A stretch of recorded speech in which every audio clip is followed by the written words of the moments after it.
I have a list of baseball players and a whole bunch of variables related to each individual, but I'm only interested in the position right here in column C, and then way over here, the on-base percentage, which is in column Q. I want to know the count, mean, and standard deviation, but I want them separated by the positions, outfield, infield, catcher, and one other one down here, a designated hitter.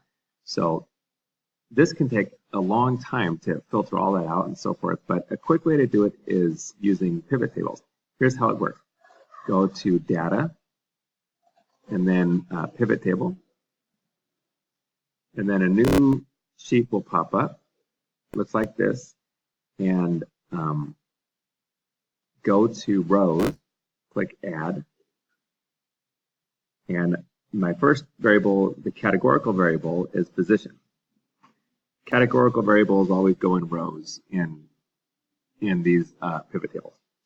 Okay, and then quantitative variables goes under here for values. Click Add, and my quantitative variable I'm interested in is OPB, on base percentage. And then what do I want to do with those values? I don't want the sum. It automatically is the sum. So I want the count right here. And now I have the how many catchers, how many designated hitters, how many infielders, how many outfielders. And then click Add under Values again. I also want to know the mean, so click the same variable, OBP, on base percentage again. And this time, summarized by average.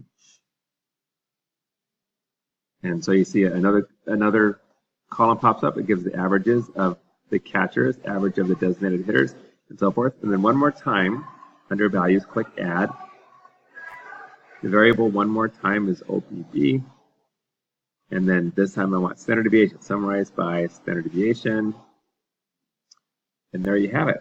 I have the four positions, the mean, standard mean, count, mean, and standard deviation of each of those positions. One more quick comment. Usually, if you have just one big table,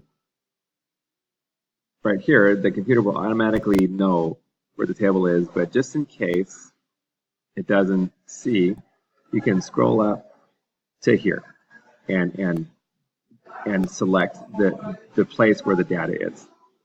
That's it.